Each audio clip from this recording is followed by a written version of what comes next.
একটু দ্রুত রেসপন্স করো, লাস্ট ক্লাসে অনেক বেশি নেটের প্রবলেম হয়েছিল তো ওই জন্য। না ম্যাম, বুঝছিলাম আমরা পড়াগুলি। শুধু মাইশাই বুঝছে। মাইশাই কি পুরো ক্লাসের রিপ্রেজেন্টেটিভ? মানে মাইশা ভাইবা দিলে আর কাউকে ভাইবা দিতে হবে না?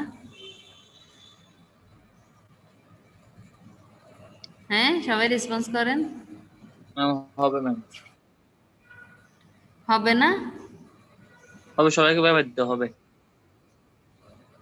তো তাহলে মাইশাই তো বুঝছিল শুধু, আর তো কেউ বুঝে নাই। আমাকে আপনারা কেউ কল দিয়েছিলেন? না, আমি দিছিলাম। তোমার কি রবি নাম্বার? জি ম্যাম। ও, আমার মোবাইল হারাই গেছিল তো, কারণ নাম্বার সেভ নাই, বুঝছো? তোমাদের কল দিতে চাইলেও পারি না।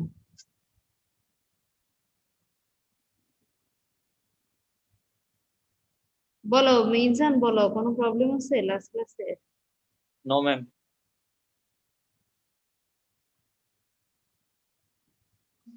আচ্ছা, কি পড়বেন তাহলে? Tarnish and corrosion ma'am.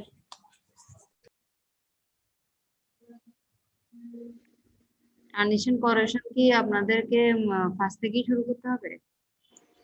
Ma'am এখান থেকে মেইনলি ভাইবাতে কিরকম কোয়েশ্চেন করে, মানে আমাদেরকে ওই রিটেন তো আসলে ম্যাম পারবো, কিন্তু ভাইবাতে কিভাবে কোয়েশ্চেন করে, কিভাবে ঘুরে পেঁচে কোয়েশ্চেন করতে পারে, ওগুলো বলে দিলে আমাদের জন্য।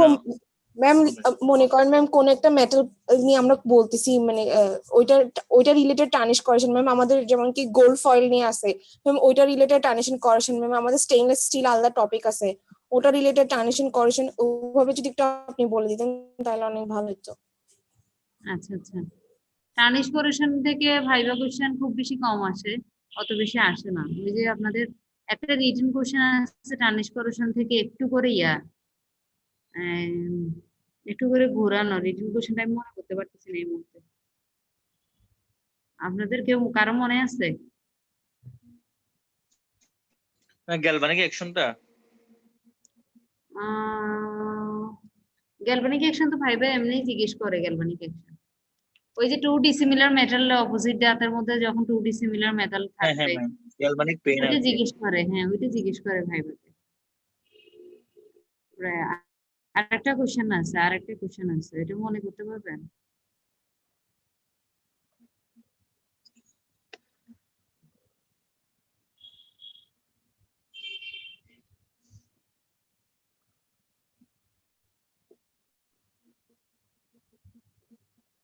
একটু মনে করেন ম্যাম না। বায়োকম্প্যাটিবিলিটি অফ দ্য করেশন ওটা। হ্যাঁ হ্যাঁ, বায়োকম্প্যাটিবিলিটি এটা যখন আসবে আপনারা তখন ডেফিনিশন লিখবেন, তারপরে হচ্ছে এটার ইম্পর্টেন্সটা লিখবেন। মানে হচ্ছে এটা যখন মানে দাঁতের প্রতি আম, আমরা যখন এটাকে পলিশিং করে ফেলবো, তখন হচ্ছে করেশনটাকে আমরা রিমুভ করতে পারবো। হ্যাঁ, বুঝতে পারছেন? ম্যাম তারপরে করেশনটা হচ্ছে বায়োকম্প্যাটিবিলিটির মধ্যে কেন ইম্পর্টেন্ট, এটা কোয়েশ্চেনটা আলাদা করে কি লিখবো? মানে ফার্স্টে তো লিখবো ইম্পর্টেন্স এন্ড ডেফিনেশন, এরপরে কোনটা লিখবো? ডেফিনেশন এবং ইম্পর্টেন্স লিখবেন তো। ডেফিনেশনের পরে লিখবেন যে ওরাল ক্যাভিটিতে কি কি সিচুয়েশনের কারণে টার্নিশ হয়, টার্নিশ থেকে করেশন হয়। মানে টার্নিশ এবং করেশনের প্রসিডিউরটা লিখবেন, কিভাবে টার্নিশটা শুরু হয়, টার্নিশটা শুরু হওয়ার পর কিভাবে করেশন হয়। বুঝতে পারছেন? জি ম্যাম। মানে ম্যাম ওই যে টার্নিশটা ওরাল এনভায়রনমেন্টটা তে কিভাবে আমাদের, মানে আপনার শীটের মধ্যে যে ওরাল এনভায়রনমেন্টের মধ্যে কোন কোন ফ্যাক্টরস গুলো আমাদের টার্নিশ করেশন করাচ্ছে, ওই জিনিসটা লিখবো। বুঝি নাই। মানে আমাদের শীটের মধ্যে ম্যাম আপনি দিচ্ছেন একটা হচ্ছে দা ওরাল এনভায়রনমেন্ট, মানে কোন কোন ফ্যাক্টর গুলো হচ্ছে, যেমন কি presence of moisture, temperature fluctuation, changing of the pH, এগুলো হচ্ছে ম্যাম আমাদের করেশন করাচ্ছে বা টার্নিশ করাচ্ছে। এই কথাটা লিখবো এরপরে। হ্যাঁ, ওইটা লিখবেন। তারপর হচ্ছে টার্নিশের পরে কিছু কথা লেখা আছে, টার্নিশটা যদি আমরা না করি, ওই যে রিমুভ না করি, তাহলে হচ্ছে এটা করেশন হয়ে যাবে। তারপরে হচ্ছে আবার মানে আপনাদের ইয়াতে আর কি স্লাইডের মধ্যে আপনাদের থার্ড এবং ফোর্থ এবং ফিফথ যে স্লাইডটা আছে, বুঝছেন? ফোর্থ এবং ফিফথ স্লাইড, ফোর্থ এবং ফিফথ স্লাইডের মধ্যে দেখবেন যে ডিসকালার টার্নিশ লেয়ারটা যখন আমরা রিমুভ করব তখন হচ্ছে কি হবে, তারপর হচ্ছে ওরাল ক্যাভিটিতে formation of hard and soft deposit যখন হবে তখন তখন হচ্ছে ক্যালকুলাস মিউসিন প্লাক থাকবে, পিগমেন্ট প্রডিউসিং ব্যাকটেরিয়া, তারপর হচ্ছে থিন ফিল্ম অক্সাইড, এগুলো হয়। মানে এগুলোর কারণে হচ্ছে টার্নিশ করেশনটা হয়। বুঝছেন আমার কথা? বুঝছেন? মানে মোটামুটি আপনারা আগে টার্নিশের একটা ধারণা দিবেন, এরপরে টার্নিশ থেকে কিভাবে করানো টার্নিশটা কি কারণে না হইতে পারে তার একটা ধারণা দিবেন। হ্যাঁ, ফার্স্ট হচ্ছে টার্নিশের ডেফিনিশন দিবেন, এরপর টার্নিশটা কখন আমরা রিমুভ না করলে করেশন হবে ওইটা একটু লিখবেন। তারপরে ওরাল এনভায়রনমেন্টের কথাটা হেডলাইন হিসেবে না লিখে ওরাল এনভায়রনমেন্টের মধ্যে পয়েন্ট গুলো লিখবেন, কি কি কারণ হচ্ছে মানে টার্নিশ করেশনটা হইতে পারে আর কি। এটা লিখতে পারেন, tarnish corrosion occurs due to this oral environment, এভাবে করেও লিখতে পারেন। বুঝছেন? জি ম্যাম, বুঝতেছি। মানে ম্যাম আপনারা আমাদের আপনাদের মতো ফোর্থ করে কার্ডের মধ্যে ম্যাম, গুছাই লিখবেন আর কি, বুঝছেন? এটা আমার শীটের লিখবেন না, বুঝি নাই। হ্যাঁ, ম্যাম আমাদের ফোর্থ কার্ড আছে না, ওখানের মধ্যে স্যার ম্যাম একটা আইটেম পড়ানো হয়নি, সোল্ডারিং অ্যালয়। ওখান থেকে কি কোশ্চেন হয় ম্যাম? না না, সোল্ডারিং অ্যালয় বলতে ওরকম কোনো টপিকস আপনাদের কারিকুলামে খুঁজে পাওয়া যায়নি, বুঝছেন? না, কিন্তু আমাদের আইটেম কার্ডের মধ্যে আছে তো। আইটেম কার্ডে আছে কিন্তু কারিকুলামে ওরকম ইন্ডিভিজুয়াল নাই বলে আপনাদেরকে এটা জি পড়ানো হয়নি, ম্যাম, এখন বুঝছেন? জি ম্যাম বুঝছি। এটা আপনারা ক্লিয়ার থাকতো, এই জন্য আপনাদেরকে ক্লিয়ার করে দিলাম। বুঝতে পারছেন? জি ম্যাম। শ্রবণ স্যার টার্মের ব্যাপারে জিজ্ঞেস করতে চাইছিল তো, সোল্ডারিং অ্যালয় কি কি আছে জন্য। সোল্ডারিং অ্যালয় কি কি আছে ওইটা আমি বলি। সোল্ডারিং অ্যালয় কি কি আছে যদি জিজ্ঞেস করে থাকে, অ্যালয় আপনাদের কি কোন স্যার পড়াইছে অ্যালয়? অ্যালয় আমাদের পড়েছিল, সালাম স্যারও পড়েছিল, হ্যালো, সালাম স্যারও পড়েছিল, ম্যামও পড়েছিল। হ্যাঁ ওইখানে অ্যালয় টপিকস থেকে আপনারা বের করে নেবেন যে কোনটা কোনটা সোল্ডারিং অ্যালয়। আমার কথা বুঝছেন? জি ম্যাম। আর আর যদি হচ্ছে তাও কনফিউশন লাগে, টিচাররা যেটা পড়াইছে ওইটার সাথে কোঅর্ডিনেট করে আপনারা বইতে খুঁজবেন, ইয়াতে আকাশালিতে খুঁজবেন। আকাশালিতে খুঁজে না পেলে একটু গুগলে সার্চ দিবেন, সার্চ দিয়ে মিলাই একটু নোট করে নিবেন। বুঝছেন কথা? জি ম্যাম। কোন কোন ওয়েতে সঠিক অ্যান্সার পাবেন সবগুলো ওয়ে দেখাই দিছি, এখন শুধু গোছানোর দায়িত্বটা আপনাদের, বুঝছেন? ম্যাম শ্রবণ স্যার কি ক্লাস নেয় না অনলাইনে? না, লকডাউন পর্যন্ত স্যারের আসতো না তো। না, এমনি অনলাইনে তো থেকে ঢাকা থেকেও নিতে পারে, এখন নেয় না উনি? নিলে তো পাইতেন আপনারা, বুঝছেন? না হলে ওনাকে স্যারকে কল দিতাম, মানে নিতে পারবে কিনা।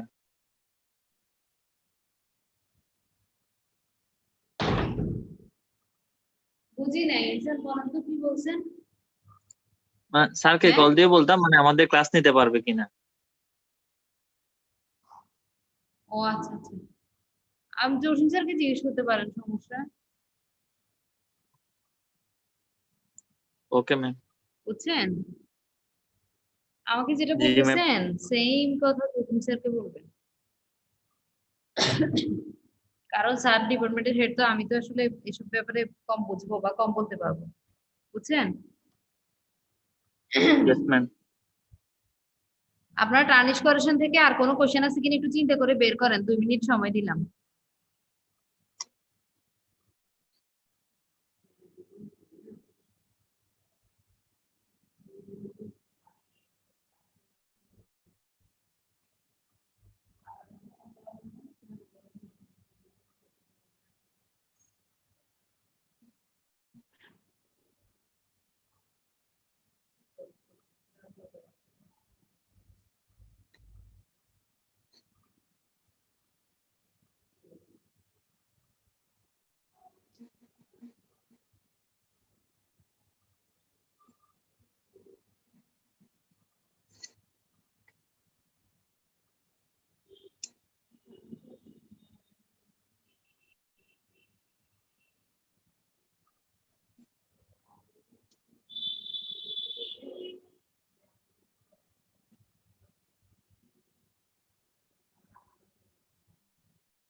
হ্যাঁ বলেন, বের করছেন? স্ট্রেস কোরেশন থেকে কোশ্চেন হয় ম্যাম? কোশ্চেন আসলে টার্নিশ করেশন থেকে আগে একদমই কম হইতো, বুঝছেন? কিন্তু রিসেন্ট স্যারদের অনেক পছন্দের টপিকসে পরিণত হয়েছে, স্যাররা এখান থেকে কোশ্চেন করে, বুঝছেন? রিটেনও কোশ্চেন করে, আবার ভাইভাতেও কোশ্চেন করে।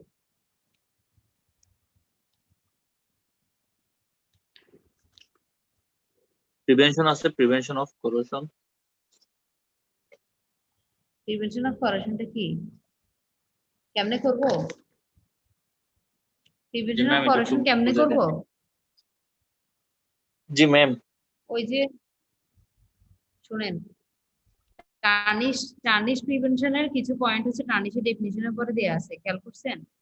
এই যে লেখা আছে আপনাদের শীটের মধ্যে, যে 4 নাম্বার যে কলাম ইয়াটা আছে, এটার নাম কি? 4 নাম্বার স্লাইড। যে ইয়াটা আছে না, স্লাইড, স্লাইড। বুঝছেন? 4 নাম্বার যে স্লাইডটা আছে ওইটাতেই লেখা আছে হচ্ছে, if the discolored tarnish layer is not removed from the metal surface, ultimately it will lead to corrosion of the metal. Therefore, tarnished metal should be thoroughly polished. এটা মানে বুঝছেন? জি ম্যাম। এটা হচ্ছে আপনি কিভাবে হচ্ছে টার্নিশের প্রিভেনশন, এটা হচ্ছে টার্নিশটা থেকে করেশন হওয়ার প্রসিডিউরকে প্রিভেনশন করতেছে, এতটুকু লেখা লিখলেই হবে, বুঝছেন? তারপরে হচ্ছে শুনেন, আপনারা যদি অ্যান্সারটাকে আরো বড় করতে চান, 5th নাম্বার যে স্লাইডটা আছে ওইটা, It occurs in the oral cavity due to formation of hard and soft deposit on the surface of the respiration. মানে আপনারা ওরাল ক্যাভিটিতে এসব সফট ডিপোজিট গুলা ক্রিয়েট হওয়াকে প্রিভেন্ট করবেন, কথা বুঝতে পারছেন? Yes ma'am. তারপরে হচ্ছে থিকনিং প্রডিউসিং ব্যাকটেরিয়া এবং স্টেইন, এগুলোকেও প্রিভেন্ট করার জন্য চেষ্টা করবেন। তারপর হচ্ছে formation of thin film of oxide, sulphide and chloride.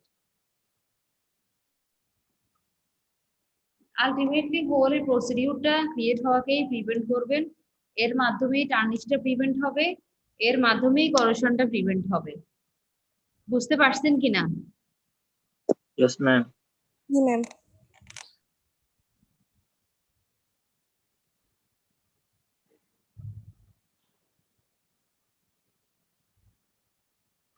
আর কোনো কোশ্চেন আছে কিনা বলেন।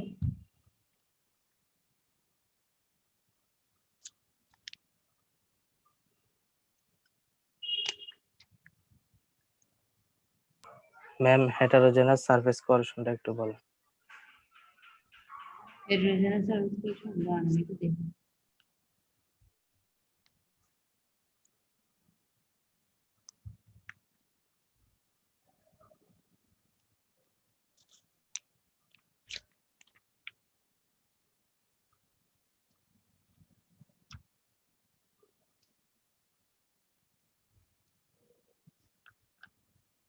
স্ট্রেস করেশন সম্পর্কে তো আপনাদের কোনো ডাউট নাই না?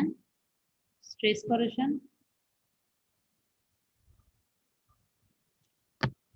আছে? আছে ম্যাম। স্ট্রেস করেশন কি কোনো ডাউট আছে? জি ম্যাম, স্ট্রেস কোরেশন, হেটারোজেনাস সারফেস কোরেশন, আর হচ্ছে এই ইলেকট্রো ডিপোজিশন। কে আপনি রোল কে 24? রোল 24 এর জি ম্যাম। চেহারাটা ভুলে গেছি। আচ্ছা মনে পড়ছে, ইনস্টাটা ছিলেন আপনি। ইনসান, ইনসান, জি ম্যাম। জি ম্যাম। ওই ইনসান, আপনি একটু জি ম্যাম। স্ক্রিনশট নিয়ে পার্সেন্টেজটা আমার মেসেঞ্জে দিয়ে দেন তো। ওকে ম্যাম, দিচ্ছি।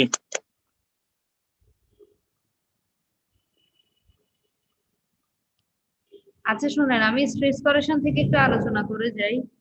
স্ট্রেস করেশনের মধ্যে দুইটা ফ্যাক্টর থাকবে, একটা হচ্ছে স্ট্রেস ম্যাটেরিয়াল এবং হচ্ছে করসিভ এনভায়রনমেন্ট, বুঝতে পারছেন? স্ট্রেস ম্যাটেরিয়াল এবং করসিভ এনভায়রনমেন্ট থাকবে, বুঝছেন? জি ম্যাম। যখন করেসিভ এনভায়রনমেন্ট এবং স্ট্রেস ম্যাটেরিয়াল গুলো কাছাকাছি আসবে তখন কি হবে? এর ইফেক্ট হবে on the metallic dental appliance. Metallic dental অ্যাপ্লায়েন্সের উপর একটা এর ইফেক্ট ক্রিয়েট হবে, যেটাকে আমরা কি বলি? স্ট্রেস করেশন বলি। তাহলে স্ট্রেস করেশনের মধ্যেও দুইটা ফ্যাক্টর থাকবে। এটা কিন্তু স্যাররা ভাইবোর্ডে জিজ্ঞেস করছিল কোন দুইটা ফ্যাক্টর? স্ট্রেস ম্যাটেরিয়াল এবং করেসিভ এনভায়রনমেন্ট, এই দুইটা জিনিস। বুঝতে পারছেন?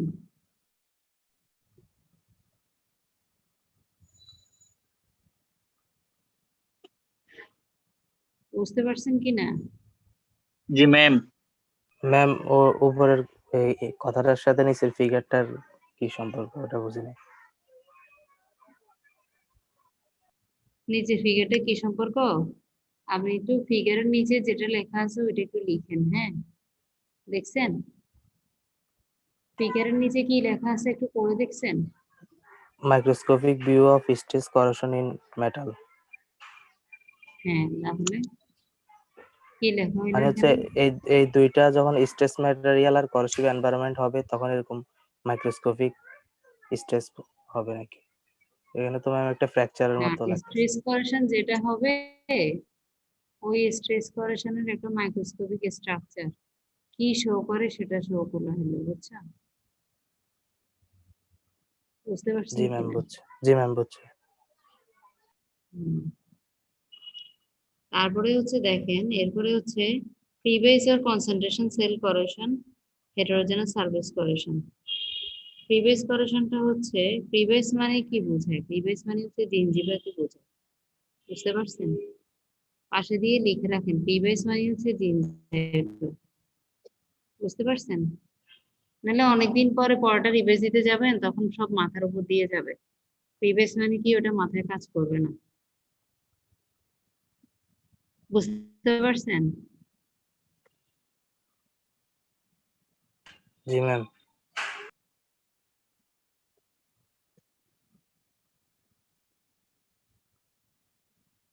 আচ্ছা,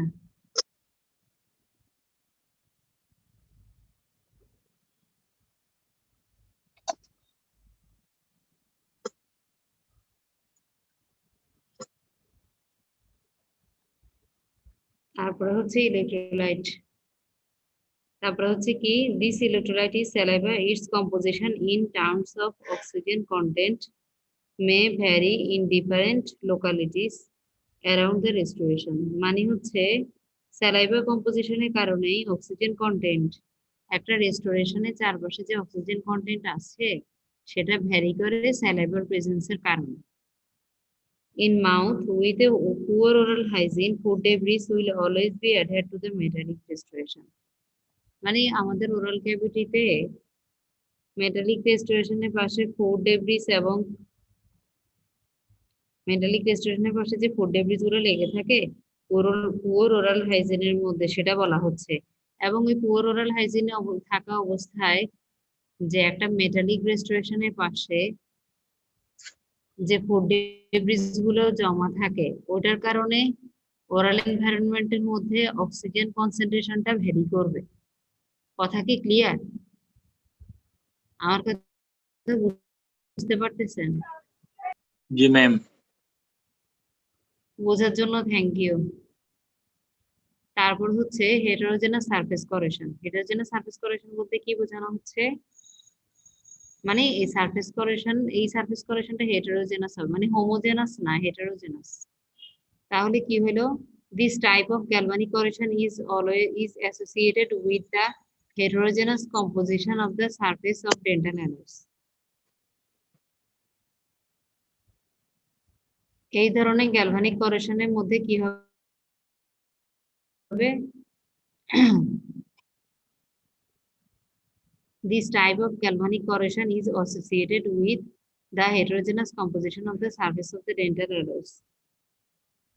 মানে এই ধরনের গ্যালভানিক করেশন গুলা heterogeneous composition of the surface of dental alloy.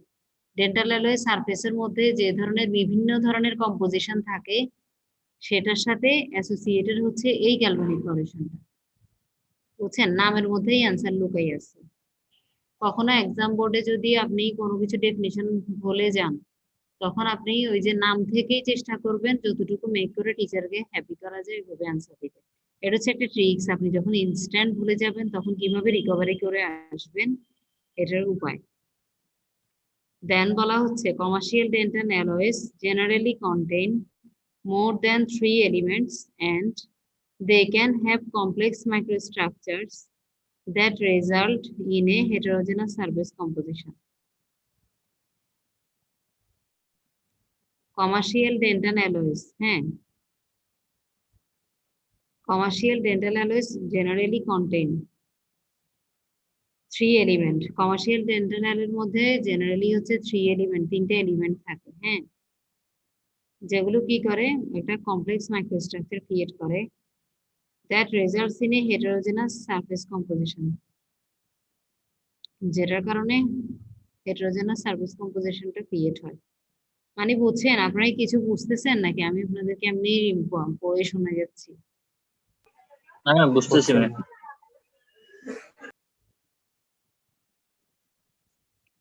তাহলে আমরা ইন জেনারেল মনে রাখবো যে এটা হেটারোজেনাস কম্পোজিশনের কারণেই হেটারোজেনাস সারফেস করেশনটা ক্রিয়েট হয়, ঠিক আছে? এতটুকু ইন জেনারেল মনে রাখলেই হবে। আর কি কি বলতে হবে বলেন?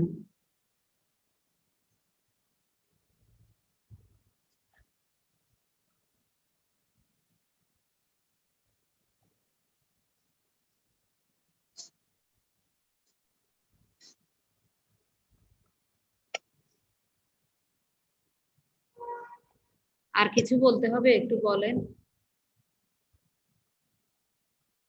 ইনসান চিন্তা করেন, 1 মিনিট সময় দিলাম, চিন্তা করেন আর কি বলবেন, কোশ্চেন আর কি আছে? জি ম্যাম।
বলেন।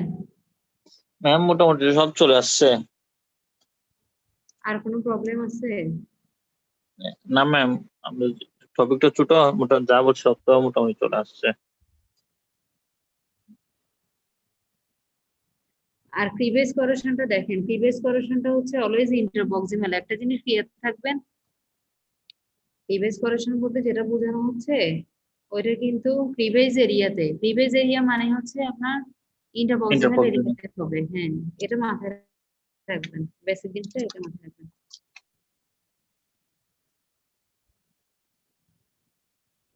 মেটাল মার্জিন অফ মেটাল রেস্টোরেশনের মাঝখানে মার্জিন অফ মেটাল রেস্টোরেশন যেটা আছে, হ্যাঁ, ওই মার্জিন অফ মেটাল রেস্টোরেশন মানে হচ্ছে ইন্টারবক্সিমাল এরিয়া, ওই এরিয়াতেই হবে, এটা মাথায় রাখতে হবে।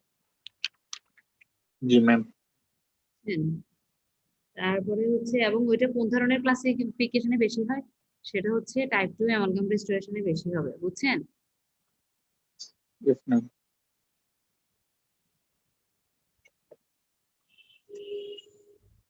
আর ফ্যাক্টর এফেক্টিং করেশন প্রসেস এগুলো মনে রাখবেন। কি কি ফ্যাক্টর আছে? Inhomogeneous nature of the metal, surface condition of the metal, chemical composition of surrounding medium, high temperature, movement or circulation of water or saliva, nature and solubility of the corrosion product, poor oral hygiene, smoking, bacterial activity, বুঝছেন? তারপর হচ্ছে জি কি ma'am. corrosion and galvanic pain, বুঝতে পারছেন? corrosion এবং galvanic pain এর মধ্যে তো আপনারা জানেন galvanic যে অপোজিট টু টিথের মধ্যে যেটা হয়ে থাকে ডিফারেন্ট মেটাল দ্বারা ম্যাক্সিলারি এবং ম্যান্ডিবুলার টিথে যে দুইটা ফিলিং, একটা হচ্ছে অ্যামালগাম ফিলিং এবং একটা গোল্ড ফিলিং এর মধ্যে যেটা হয় ইলেকট্রোলাইট ও স্যালাইভার প্রেজেন্সে, সেটা কি বলা হচ্ছে corrosion এবং galvanic pain। এটা কিন্তু অবশ্যই ভালো করে পারতে হবে, বুঝছেন? এটা কিন্তু ইম্পর্টেন্ট টপিক, এটা আপনাদের রিটেন হোক ভাইবা হোক, এই ফিগারটা সহ অবশ্যই অ্যান্সার দিবেন। অনলি গ্যালভানিক শক যদি আপনাদের শর্ট নোট আসে বা অনলি গ্যালভানিক পেইন আপনাদের শর্ট নোট আসে, অবশ্যই আপনারা এইখান থেকে অ্যান্সারটা করবেন, হ্যাঁ? অন্য চ্যাপ্টার থেকে না, আপনারা এইখান থেকে অ্যান্সার করবেন, এটা সবাই অবশ্যই মনে রাখবেন, বুঝছেন? আমার জি কথা ma'am. ক্লিয়ার? Yes, ma'am. অন্য চ্যাপ্টার থেকে এই টপিকসটার মানে গ্যালভানিক পেইন, গ্যালভানিক শক, তারপরে গ্যালভানিক রিঅ্যাকশন, যে নামেই আসুক না কেন অ্যান্সারটা অবশ্যই এই চ্যাপ্টারের এই পোর্শনটা থেকে অ্যান্সারটা করবেন। অবশ্যই ফিগার সহ অ্যান্সার করবেন। মনে করবেন যে ফিগার সহ এই চ্যাপ্টার থেকে অ্যান্সার করলে আপনি যদি এটা 3.5 নাম্বার দিয়েও আসে আপনি মিনিমাম 2.5 পাবেন, যদি পুরোটা সুন্দর করে লিখতে পারেন এইখান থেকে ফিগার সহ।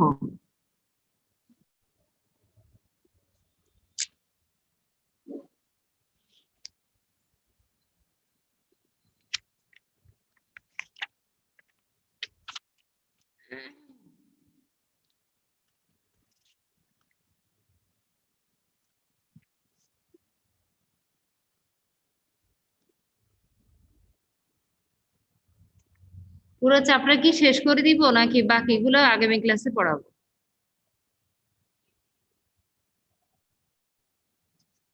না, এর টপিক তো কিছু শেষ বলেন। মনে হয় আর কি। আর তো কিছু নাই ম্যাম।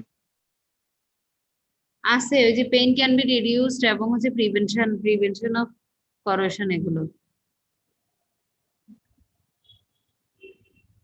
প্রিপারেশনটা তো বলছিলেন না ম্যাম? প্রিভেনশন থেকে তো ম্যাম তেমন মানে একটা কোয়েশ্চেনই ছিল গ্যালভানিকটা কিভাবে প্রিভেন্ট করব, কিন্তু ম্যাম পেইন কেমনে রিডিউস করবো ম্যাম ওগুলো থেকে তেমন কোয়েশ্চেন তো মেবি দেখি মানে প্রফের মধ্যে ম্যাম আসেনি। প্রফের মধ্যে আসে নাই, কিন্তু আপনাদের জানা থাকতে হবে, বুঝছেন? জি কেন ম্যাম জানা ওটা আমরা থাকতে হবে?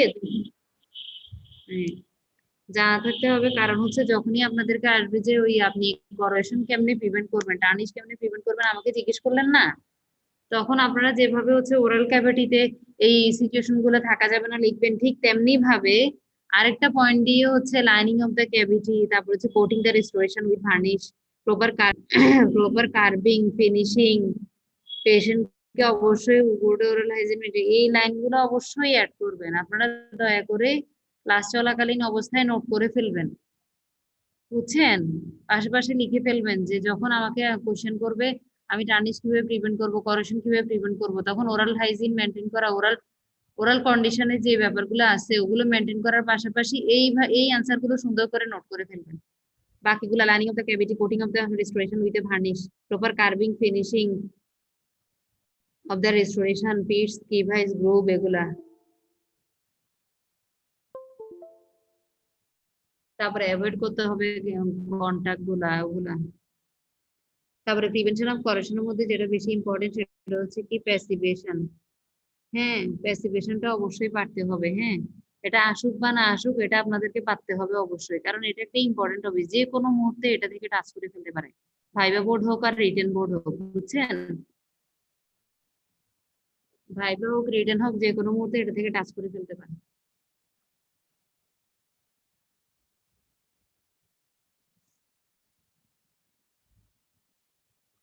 বুঝছেন নাকি? জি ম্যাম, বুঝছি।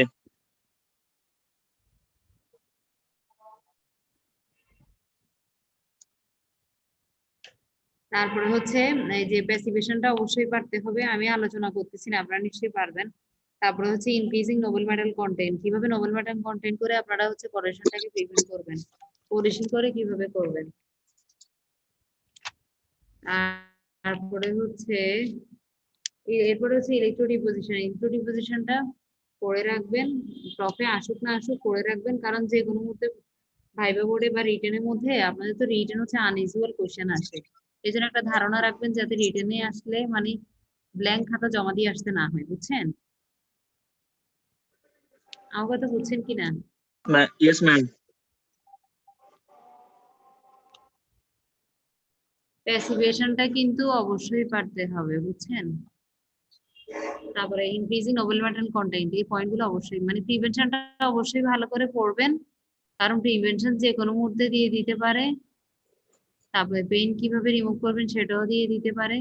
প্যাসিভেশনটা কিন্তু পারতে হয়, প্যাসিভেশন হচ্ছে পপুলার টপিক, যে কোনো মুহূর্তে স্যাররা প্যাসিভেশন থেকে টাচ করতে পারে। এই জন্যই বলতেছি, কারণ আপনাদের এসডিএম এ দেখা যায় যে প্রতি বছরই 40%, মিনিমাম 40 থেকে 50% কোশ্চেন নতুন আসে। তো এখন ইম্পর্টেন্ট টপিক গুলো নতুন আসলেও স্যাররা কিন্তু এইসব ইম্পর্টেন্ট টপিক থেকেই হচ্ছে টাচ করবে, বুঝছেন? জি ম্যাম, জি বুঝছি। ম্যাম।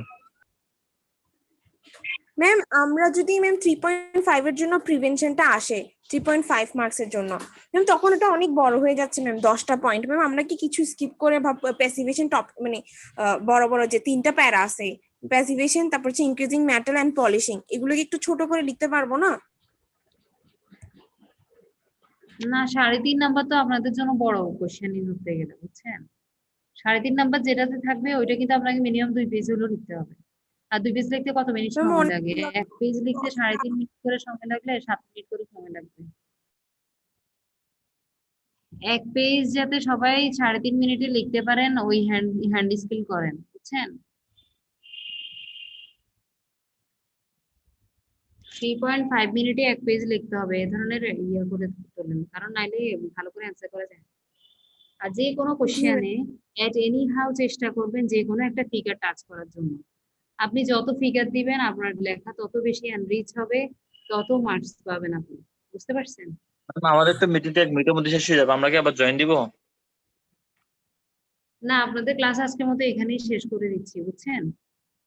Okay ma'am. আর এরপরে নেক্সটে কোন টপিকস পড়াবো আমাকে একটু জানাই দিন, ঠিক আছে?